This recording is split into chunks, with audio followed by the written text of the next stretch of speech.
भारतातील दारिद्र्य हे भारतीयांच्या आळशीपणातून नव्हे तर ब्रिटिशांच्या आर्थिक शोषणामुळे आहे, असं ठणकावून सांगणारे भारताचे grand old man Dadabhai Naoroji यांची आज पुण्यतिथी. त्यांचा मृत्यू 30 जून 1917 रोजी झाला होता. प्रारंभी ते एल्फिन्स्टन कॉलेजमध्ये गणित व तत्वज्ञानाचे प्राध्यापक होते.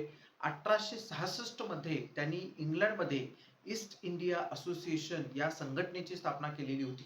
1892 मध्ये त्यांनी ब्रिटिश हाऊस ऑफ कॉमन्स चे ते सदस्य बनले व फिन्सबरी सेंट्रल या मतदारसंघाचं त्यांनी प्रतिनिधित्व केलेलं होतं. पुढे जाऊन 1901 मध्ये त्यांनी भारतातील ब्रिटिशांच्या शोषणावर आधारित poverty and un British rule हा ग्रंथ लिहिला. या ग्रंथाद्वारे त्यांनी जो ड्रेन ऑफ वेल्थ सिद्धांत मांडला, तर हा सिद्धांत पुढे जाऊन भारतीय राष्ट्रवादाचा आर्थिक पाया बनला.